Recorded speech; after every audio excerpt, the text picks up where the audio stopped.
Hoje eu vou receber aqui o Vander Luiz Stefanin, que é o vice-presidente da DPR, que foi uma das 10 empresas que mais cresceram no ano de 2021 no mercado brasileiro de telecomunicações, de acordo com a edição de 2022 do Anuário Telecom. O Vander vai nos contar como foi essa trajetória que levou a empresa a esse índice impressionante de crescimento e vai nos falar também das perspectivas e das estratégias da empresa, da DPR, para 2023.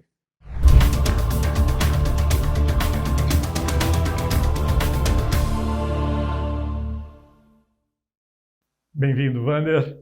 Obrigado. Parabéns. A DPR está entre as 10 empresas que mais cresceram em 2021, de acordo com o Anuário Telecom 2022, crescimento de 86% na receita líquida.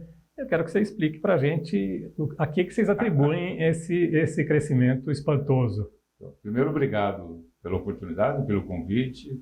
Prazer em revê-lo depois de muito tempo. Esse mercado é muito dinâmico, né? Tem muita gente que nem sabe que, por exemplo, nós somos amigos há quase 40 anos. Né? Verdade. E nessa mudança toda ficamos um tempo sem nos encontrarmos. Mas eu diria para você, esse é um cenário muito diferente nesse segmento que a DPR se encontra. A DPR é uma empresa de 28 anos, né? Não é uma empresa que começou outro dia. E nós começamos em 2010 num trabalho muito forte, num segmento novo no Brasil, que é os provedores de internet, as ISPs. E esse trabalho vem se consolidando. Nós fomos buscar parcerias para agregar uma solução de um turnkey para uma solução integrada, que somos parceiro da Nokia. Nós somos o 5º ano consecutivo como maior parceiro da América Latina, como distribuição de produtos GPON para este mercado. Então, essa solução integrada passou a ter um valor significativo. E, na verdade, a pandemia, que para vários setores foi extremamente ruim, inclusive para a saúde, perdemos alguns amigos. Verdade. Mas para a economia do nosso setor, foi um diferencial. A gente diz que crescemos 5 anos em 2, porque todo mundo que foi para casa precisou ter uma internet que funcionava. Porque até então ele podia ter uma internet só para poder ver um filme, mas agora ele estava trabalhando, então ele precisava ter banda, precisava ter qualidade. Então precisou aumentar duas coisas, a quantidade e a qualidade. E isso foi muito rápido. Então você teve uma expansão muito grande. E essa estratégia para fazer essa transição de uma empresa de fornecedora e distribuidora para um mercado de provedor de internet, essa transição que vocês fizeram, em que momento isso aconteceu e por quê? Na verdade, é assim, nós, DPR quer dizer distribuidor de produtos de rede, nós começamos há 28 anos atrás como distribuidor. Éramos distribuidores dos grandes players do mercado mundial, Tyco, PLP, 3M, e nós éramos, naquele momento, para as operadoras, Telesp, Telerge, Telemig, nós fazíamos o técnico e o comercial para elas na grande operadora e éramos o distribuidor para os empreiteiros, né?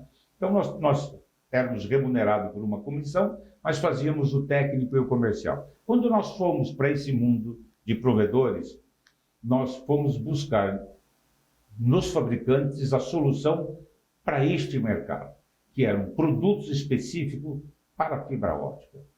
Acho que nós não fomos felizes porque não conseguimos convencer ninguém a desenvolver produtos para este mercado. E aí foi a virada da DPR, que nós passamos a ser fabricante. Porque aí nós passamos a desenvolver o produto, a fabricar o produto.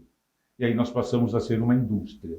E aí nós fomos para Sorocaba, adquirimos uma planta grande de 28 mil metros de área, com 10 mil de área construída, que era a antiga sede da Kyocera japonesa.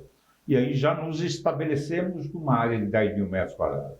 E aí passamos a ser um fabricante. E aí passamos a ter um peso significativo dentro dos players nacional. Mas isso aconteceu Antes da pandemia, claro, houve uma explosão de demanda durante a pandemia que provocou esse crescimento e que colocou vocês entre as 10 que mais cresceram, mas não necessariamente foi por causa da pandemia que vocês fizeram essa transição. Não, nós fizemos essa transição porque precisávamos de uma área fabril para poder fabricar o que nós estávamos já fabricando. Somos os donos da patente, dos moldes, e injetamos isso em parceiros e somos como se fosse uma montadora, né? Na nossa fábrica nós montamos, mas somos proprietários do produto. E aí fizemos isso em 2018, eu diria assim, fomos felizes na opção. O timing foi perfeito. Isso, né? Porque quando veio o mercado acelerado, nós já estávamos prontos para poder atender a esta demanda que é crescente. Diria que tem outros cenários hoje, com as mudanças do mercado, com a rede neutra se posicionando no mercado brasileiro, você vai ter outros atores nesse mercado. Né? E está no horizonte de vocês fornecerem para terceiros? Ou vocês estão basicamente fabricando, produzindo para as redes de vocês? Nós não temos política de fabricar para terceiros. Nós fabricamos e entregamos para o cliente final, né? Nós não temos nem representantes.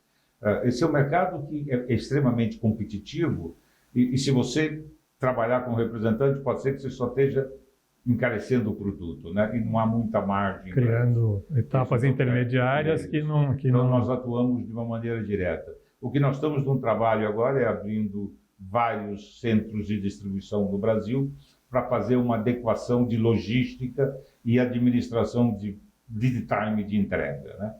Porque o Nordeste é uma área importante para nós, mas você tem 15 dias de frete. Então, nós estamos acertando a parte logística de como é que nós podemos estar mais presente e mais perto do cliente. Mas a estratégia é reforçar cada vez mais o foco no mercado de Sim. banda larga fixa, soluções end-to-end, turnkey, Exatamente. é isso. Essa é a estratégia de vocês. Isso, e agregando agora nesse mercado dos novos players de rede neutra. Diria assim, é um desafio, né, fazer isso funcionar, porque você tem um monte de diferenças de tecnologias daquilo que foi construído de rede, mas eu diria que faz todo sentido num país com as nossas dificuldades econômicas que você tenha uma otimização da infraestrutura colocada, né? Eu tive recentemente em Portugal, me surpreendeu. Em Portugal você tem 3 operadoras para energia elétrica. Eles dividem a infraestrutura e você tem a opção de 3 escolhas para energia. Aqui ainda nós temos uma em cada região. Eu diria que isso vai acontecer para o futuro e pode acontecer também no mundo de telecom. O nível de compartilhamento dessa infraestrutura, que faz sentido, você vai ter o gasto uma vez só, mas é que você tem muitas diferenças hoje daquilo que foi construído, né? Então, você tem que ter uma tecnologia que suporte você suportar todos ou várias numa única infraestrutura. Para onde que você imagina que vai caminhar a ampliação? Certamente vocês vão fazer a ampliação do portfólio de produtos e serviços para a infraestrutura. Eu queria saber para onde deve caminhar essa ampliação. O que vocês vão agregar de produtos e serviços novos? Nós estamos trabalhando e trouxemos agora um time de profissionais para a área de engenharia e desenvolvimento. Nós temos uma necessidade agora para essas empresas de rede neutra de uma solução mais tecnológica. O mercado hoje tem ou uma rede fusionada ou a rede pré-com que as grandes operadoras já usam. O problema é que ela tem um preço e um custo de implementação que para a rede neutra fica acima daquilo que deveria ser possível para prover serviço para uma gama grande de clientes. Então, nós estamos trabalhando muito num processo tecnológico de poder entregar a qualidade que ele precisa com um custo mais adequado. Tem um time trabalhando e acredito que no início do ano nós já vamos estar basicamente com produtos prontos para poder atender a esse mercado de rede neutra. Vocês enfrentaram muito problema com a escassez de insumos para a produção durante a pandemia, agora com a guerra, a invasão da Ucrânia pela Rússia? Tem vários cenários, né? Você tem, para alguns tipos de produto, se você falar, por exemplo, na rede GPON, basicamente as UNUs são todas elas importadas. Independente do player, a fabricação é na China. E você teve o problema de condutores, né? Ou seja, isto nós sofremos menos porque tem uma programação anual de compra. Mas muito foi custo de frete, custo de matéria-prima. Eu diria que a cadeia produtiva não se adequou ainda a uma nova realidade de valores. Os preços subiram muito, o frete subiu muito, então os custos de produção subiram. Mas eu diria que, de uma maneira geral, a gente conseguiu sair-se bem desse processo. Muita programação de compra que nos facilitou. Qual é o nível de prioridade que vocês dão em fazer as entregas para a base instalada e em busca de novos clientes? Nós estamos fazendo uma adequação da estrutura comercial agora para poder atender alguns clientes que cresceram muito e essas empresas têm um time grande, então nós precisamos ter um time comercial para várias vertentes e cada vertical ter um profissional, gerente de produtos que acompanha e tem um trabalho muito grande de manter a base, né? Eu diria assim, nós temos um RH muito preocupado em manter o nosso quadro de funcionários, que se mantém em 300 e poucas pessoas, né? E muito forte no comercial para suportar a demanda do atendimento, porque muitas empresas espalhadas por esse Brasil afora, né? E como é que vocês estão vendo a nova configuração do mercado a partir de 2023, especialmente com a introdução mais efetiva do 5G e com o aumento exponencial da demanda por causa do deslocamento dos colaboradores das empresas para casa, enfim, para a mobilidade que vai ser cada vez maior? Como é que vocês estão encarando isso para os próximos anos? Eu diria assim, o 5G ele poderia ser entendido, e eu, como moderador de um debate alguns anos atrás, eu coloquei essa pergunta: se o 5G era uma ameaça ou é uma oportunidade? Eu diria que ele pode ser as duas coisas. Se você tiver uma rede muito bem feita, com nível de qualidade, com os produtos que precisa, você pode ter uma grande oportunidade. Porque a quantidade de hertz, de antenas que vai ser preciso colocar para atender é infinitamente maior. Então precisa ter muita rede, precisa se construir muita rede. Se você tem uma rede adequada com a latência que precisa, você pode ser um parceiro das operadoras e disponibilizar para elas a infraestrutura. Se a sua rede não for de qualidade, então você não pode prestar esse serviço, isso para você pode ser uma ameaça. Eu diria assim, o 5G vai demorar, porque o volume de investimento não é pequeno.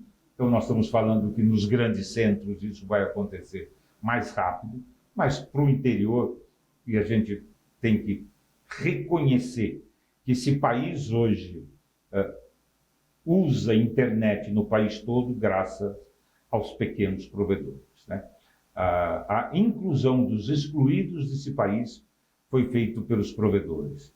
As grandes operadoras não tinham nem interesse, nem um investimento financeiro para ocupar os cantos todos desse país. Vis-à-vis o que as empresas do Nordeste, Brisanet, Mob, cresceram no sentido de atender a demanda de uma área que, na verdade, não tinha comunicação nenhuma. A propósito disso, como é que vocês veem, como é que vocês estão se preparando para a inevitável consolidação nesse mercado de ISPs? Quer dizer, vai mudar muito o perfil das empresas que, no fundo, são os clientes de vocês, né? Sim, eu diria assim, nós somos grandes fomentadores do crescimento dessas empresas, né? Outro dia, numa reunião, me perguntaram se nós investíamos e faríamos um trabalho para provedores pequenos. Eu disse, tem um caso recente de uma empresa que nós começamos a trabalhar com eles com 3.000 clientes e eles foram vendidos este ano com 70 mil clientes.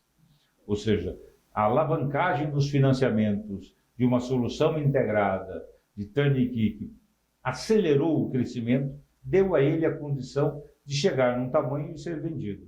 Ok que tinha dívida, mas ele só podia ter crescido se fosse com isso. Então, eu diria assim, você vai ter neste mercado uma consolidação de um número muito grande. Eu acho que isso acontece em vários níveis.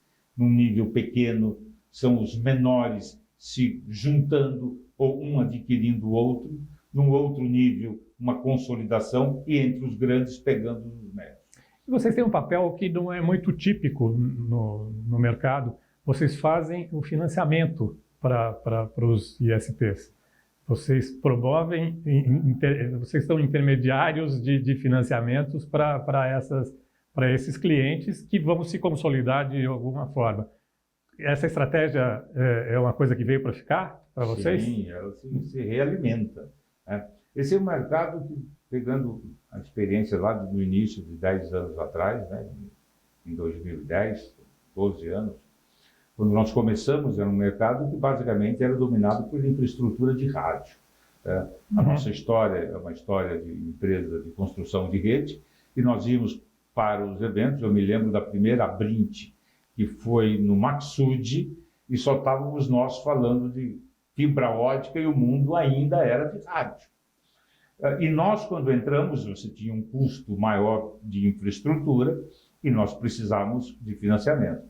E essas empresas tinham todo um grau de dificuldade de acesso à área bancária para ter financiamento. E nós criamos uma modelagem, né, porque tínhamos muita relação com essas empresas, de como poderíamos financiar. Eu diria assim, sem medo de errar, nós fomos chamados de loucos quando começamos a financiar esse segmento por 36 meses, dando 6 meses de carência, mas o mercado teve que vir atrás e fazendo esse financiamento. Eu diria para você, sem medo de errar, muito do que esse país cresceu nesse mercado foi em função do financiamento que todos os players tiveram que praticar. E aí você alavancou e deu a condição de o provedor conseguir crescer, porque é um negócio de capital intensivo, ele precisa de muito dinheiro para fazer o que ele precisa fazer. E se não tiver financiamento, não consegue. E claramente vocês não se arrependem dessa estratégia e vão manter. Até porque nós nunca lançamos no balanço uma perda de nenhum provedor. Tivemos necessidade de fazer uma adequação de um refinanciamento, uma adequação de fluxo de caixa, mas assim, perder dinheiro não perdemos com nenhum. E nós estamos falando de volumes de financiamento de mais de R$ 1 bilhão. Eu espero que continue assim. Tomara. Obrigado, Wander, pela entrevista. Eu acabei de ter o prazer de entrevistar aqui o vice-presidente da DPR, Wander Luiz Stefanin, meu amigo. Obrigado, Wander. Foi um grande prazer. Espero que a gente se veja mais vezes, com mais frequência nos próximos anos. Esperamos que 23 seja o ano que a gente possa estar mais próximo e que seja um ano de grande sucesso e saúde para todos nós. Para todos nós. Obrigado. Obrigado a você.